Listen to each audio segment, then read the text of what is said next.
after rejection, the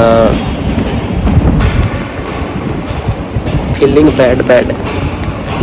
rejection आ गया यार, मज़ा नहीं आया। कहाँ पे? F1 वीज़ा से क्या कर सकते हैं, आ गया सो आ गया। और US एम्बेसी, कोई नहीं, दोबारा आऊँगा, अब की बार वीज़ा लेके जाऊँगा, फिर देखते हैं। नहीं, कोई बात नहीं, हो जाती है, part of life. Ups and downs तो चलते रहते हैं, कोई नहीं, will prepare again and come back with more power and more energy. तो वापस घर को चलते हैं, लेट्स गो। तो हेलो गाइस, कैसे हैं आप सब? उम्मीद है अच्छे होंगे। आज मेरा था F1 इंटरव्यू वीज़ा लंदन में, ठीक है, और ये एक नाकामी है, मेरा इंटरव्यू पास नहीं हुआ।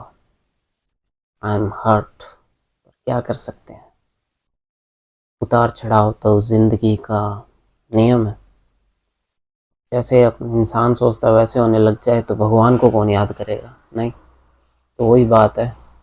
बाकी मैंने एक चीज़ देखी है, यूके में जितने भी मेरे फ्रेंड्स लोगों ने इंटरव्यू दिए हैं, किसी का हुआ नहीं पास, ना टूरिस्ट वीज़ा में, ना F1 वीज़ा में, ठीक है।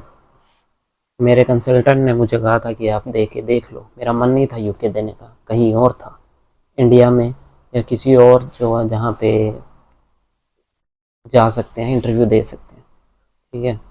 तो मेरा मन नहीं था, लेकिन मेरे कंसल्टेंट ने कहा कि यूके में देना चाहिए, तो क्या कर सकते हैं अपने। तो मैंने सोचा दे देते हैं, तो मैं चला गया।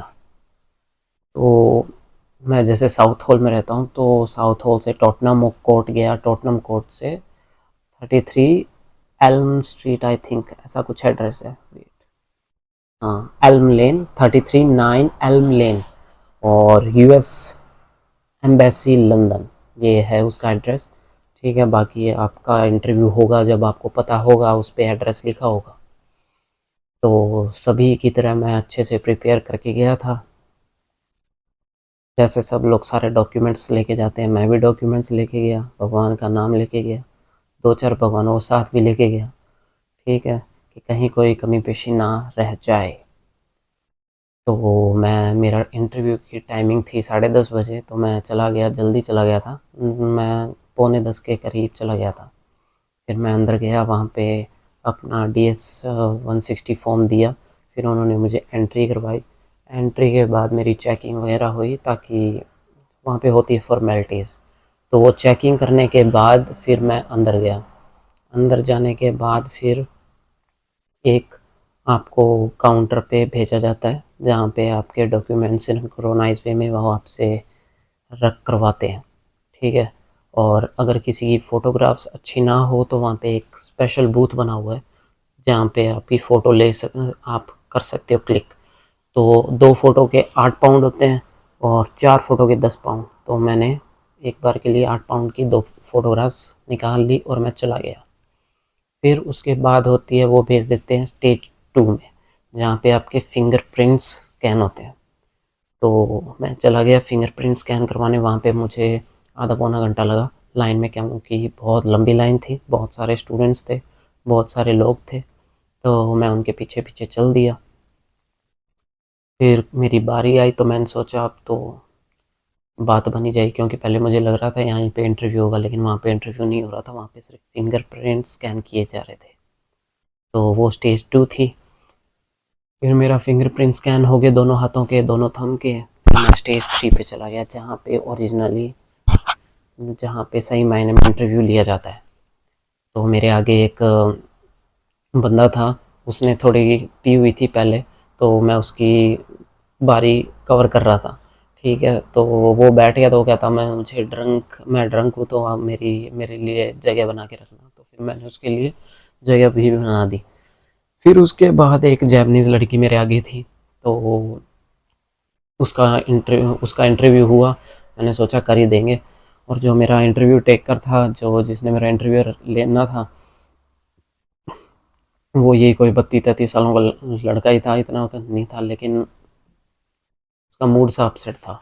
इतना वो कहते हैं ना कि इतना सही मूड में नहीं था वो। ठीक है, तो उसने मुझसे सबसे पहले अपना पासपोर्ट मांगा, मैंने पासपोर्ट दे दिया। फिर DS-160 मांगा, मैंने वो दे दिया। उसके बाद उसने I-20 के लिए कहा, तो मैंने I-20 दे दी।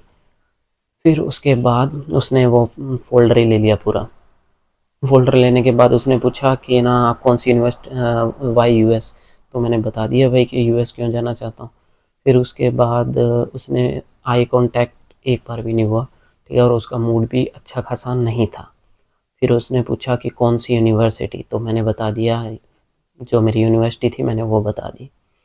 उसके बाद कि आप कैसे मैनेज करेंगे आपकी फ़ीस, तो मैंने बता दिया कि मेरे फैमिली में मेरे पेरेंट्स स्पॉन्सर कर रहे हैं मुझे। ठीक है, फिर फिर इतने में उसने क्वेश्चन वगैरह, वो इतने में उसने एक बार भी नहीं देखा, वो जस्ट टाइप करने लग गया। ठीक है, वहाँ पे मेरा, मैंने ये पहन रखा था, तो एक दो बार ये वहाँ पे ठक ठक की आवाज़ होगी, तो मैंने सोचा ये इरिटेट हो रहा है। तो उसने एक बार आंख भी ऊंची चकी, तो इरिटेट हो रहा है, तो मैंने इसको हाथ पीछे कर लिए। तो फिर उसने क्या पूछा, हाँ, तो फिर उसने पूछा कि भाई ठीक है, कहता कि मैं आपको नहीं दे सकता, आप दोबारा ट्राई करें। मैंने कहा ठीक है भाई, मूड तो ख़राब हो ही गया था। तो फिर अपने पास क्या ऑप्शन था, घर पे वापस आ गए, खाना खा लिया। अब प्लान करते हैं कि कब दोबारा इंटरव्यू दें। और इस एक्सपीरियंस से मुझे ये पता चला है कि यूके में इंटरव्यू नहीं देना चाहिए। जैसे शायद तक दिल्ली में बहुत रिफ्यूज़ल आते हैं, सेम थिंग लंदन में भी है। ठीक है, अभी रास्ते में वहीं पे मैं एक ब्लैक गाय मेरे साथ भी था, उसने टूरिस्ट वीज़ा अप्लाई किया था। उसको पहले तो कह दिया कि भाई, पहले उसका रिफ्यूज़ल आया था 5 दिन पहले, फिर उसने 5 दिन बाद दोबारा दिया। ठीक है, वो बहुत गुस्सा था इनसे, कहता है कि रेसिस्ट है। ठीक है, अमेरिका वाले लोग, मतलब इतना, कहता है कि मेरे सब कुछ डॉक्यूमेंट है, मैं इतने सारे डॉक्यूमेंट लेके आया, डॉक्यूमेंट देखे तक नहीं। ठीक है, बच्चे अपनी सेफ्टी के लिए सारे डॉक्यूमेंट लेके जाते हैं, धक्के खाते हैं, और वहाँ पे सिर्फ फॉर्मेलिटीज़ होती है कि आपसे मन किया तो वो आपका 5 से 7 मिनट तक इंटरव्यू ले सकते हैं, मन नहीं किया तो 2 मिनट में आपको फ्री कर सकते हैं, और मन किया तो 2 मिनट के अंदर आपको आपका वीज़ा भी दे सकते हैं। तो ये it all depends upon your day completely. अगर आपका दिन अच्छा है, आपकी टाइमिंग सही है, सब कुछ अच्छा है, लक आपका अच्छा है, तो आपको मिल जाएगा। अगर दिन अच्छा नहीं है, लक अच्छा नहीं है, आपकी मेहनत आपने चाहे कितनी अच्छी की हो, कितनी मर्जी अच्छी की हो, अगर वो दिन आपका नहीं है तो आपको वो चीज़ नहीं मिलेगी। ये चीज़ मैंने अभी देखी है। ठीक है, और दूसरी चीज़ मैंने ये देखी है कि ढिंढोरा नहीं पीटना चाहिए बिल्कुल भी। पूरी खामोशी के साथ करना चाहिए सब कुछ, क्योंकि माना लोग आपका बुरा नहीं चाहते, लेकिन कहीं ना कहीं कुछ चीज़ें ख़राब हो जाती है। तो वही मेरे साथ हुआ। So will give another chance for it, देखते हैं। बाकी तैयारी करते रहें एंड सक्सेस अचीव करते रहें, हम भी कर लेंगे एक दिन। Till then bye bye. अगर व्लॉग अच्छा लगा हो तो, आपके कुछ सीखने को मिला है, अगर आपको कोई क्वेश्चन करना है तो आप मुझे कमेंट सेक्शन में कह सकते हैं। ठीक है, तो सब्सक्राइब कर दें मेरे चैनल को, और मिलते हैं नेक्स्ट व्लॉग में।